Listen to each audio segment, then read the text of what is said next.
Hey guys, welcome to Riding the 615. Today I'm going to talk about a couple of things. First of all, I want to introduce you to the Aventon Adventure 2 bike. We paid full price for these. They weren't given to us. We're not getting paid for the video. I don't make a dime if you want to buy one. But I just want to tell you, if you're looking for bikes, I look for a lot of reviews, and I really wondered, what's a good bike and what's not a good bike. So I just want to tell you about my bike if you're starting to look for e-bike to ride because it is booming. And also in the video, I want to tell you about the hidden gem of Nashville. If you like outdoor stuff, especially if you like riding bikes, the Greenway trails in Nashville, Tennessee are freaking awesome. So you'll love it. But first about the bike, it's the Aventon Adventure 2. They do come in two frame sizes. You've got a large and a regular. I would say if you're anywhere from 5'5" up to 6'5", the regular frame is perfect. My wife's 5'9". She keeps the seat pretty low, almost to the lowest spot, so she can flat foot. I've got mine up a little bit. I'm 5'11", and so the regular size is big. So I would be real, if you think a large because you're maybe 6 foot, I would, really think about that. The bike has a 750 watt motor, rear hub motor on it. It's a throttle on demand. The throttles has a little lag when you first push it. It takes a second to get going. I guess that's for safety and all. It's got the LCD front screen. It'll Bluetooth to your phone. You can change your settings. You can also record your ride for the day and go back and look at it, and it'll keep up with it by the month. So Bluetooth to your phone is pretty good, and you can also control some of the settings from it. It's got a 48 volt, 15 amp hour battery, 720 watt hours, and they're LG cells. It's a good battery. It's got 4 pedal assists. It's got Eco, it's got Tour, Sport, and Turbo. And we normally ride in Tour, and we normally ride anywhere from 5th gear up to 7th gear. We normally ride anywhere from 10 up to 16 miles per hour, and we pedal 95% of the time. So it's just a habit to pedal, and also we want the exercise. So I normally will charge mine up about 70 miles, and I still got 13% of battery left. I've never completely drained it. It's hard on the cells to completely drain them. So if you're looking for it, if you're wondering if it gets a lot of range, it actually does. 70 miles is a long way.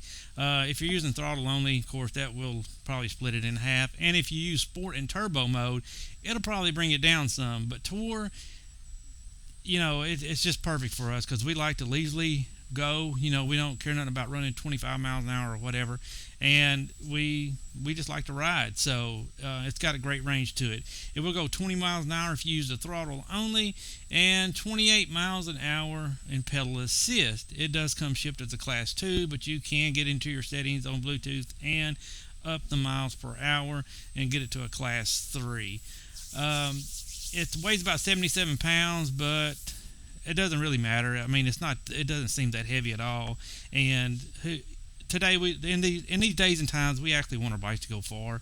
So, you've got to take one or the other. You want a light bike, then it ain't going to go far. If you want to go further, you're going to have a heavier bike. So, I don't see any problems with that at all. It's got a 8-speed Shimano shifter.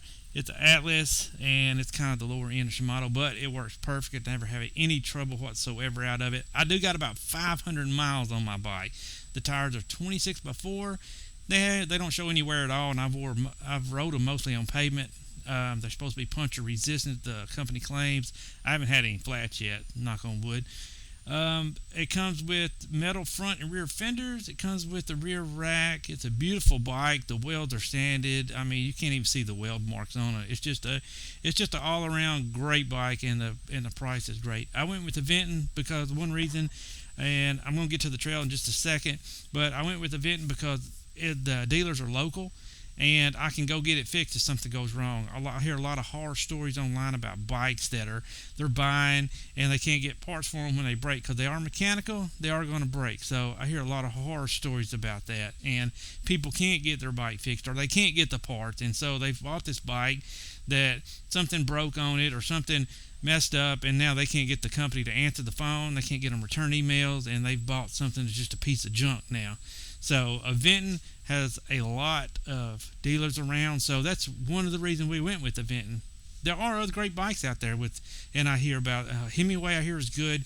Magic Cycle I hear is great.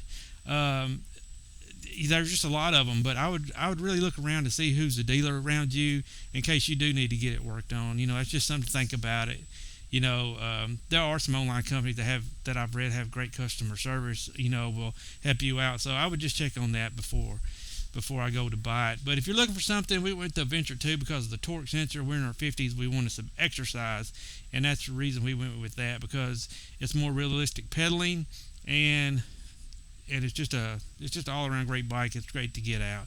Now on to Nashville. This must be like a hidden gem because there's hardly any videos on it whatsoever. And if you find one, it's 2 or 3 years old.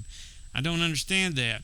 This ride you're watching, we parked at a outlet store called Kohl's off the interstate there, and we rode on this ride here. It went from Kohl's all the way to Percy Dam Bridge, and it's an awesome ride. It's paved trails. You can see they're well taken care of. They mow. They keep the trails, clean. They're not overly crowded. It rides right by the Cumberland River, so you can see people kayaking down the river. You can see boats coming down the river. The wildlife, the deer. We had a deer just stand there beside us. He wasn't scared at all. Just looked at us. So, it's just awesome. You can see there's trees, so it's a lot of shade to it. Everybody on the bike path pretty friendly, and it's got some up and down hills. It's got some awesome wooden bridges to cross.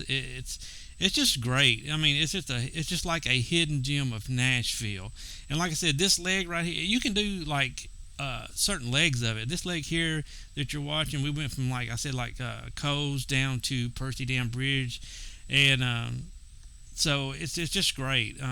If you're looking to go to Nashville, there is a lot of places in Nashville that you can that are bike friendly because it's becoming so popular. The Nashville's really stepping up their game on far as making bike dedicated lanes. So you can actually start at Percy Dam Bridge and go all the way down to LP Field and into downtown Nashville, and the scenery's great. You actually hardly ever see the interstates or cars or busy whatever, and it's just awesome. Along the trail there's some places you can stop and sit for a minute, or you can get in the shade. You could stop to eat, picnic, whatever you want to do. It's just a great place. But if you like this and you want to see some of these trails, please subscribe, because if I can get some subscribers, I'm going to take the time to do some of these videos, because I couldn't find much on them and I really wanted to know more about them. So definitely, if you want to see some more of this, some more about the Aventure 2 bikes, subscribe, because I'm going to do some videos. And if it helps you decide on buying the bike, great. Like I said, I'm not getting paid. I don't have any affiliate links or anything like that. So yeah, I'm just telling you it's a great bike. So thanks for watching, and please subscribe, and hopefully we'll see you on the next video. Thanks, guys.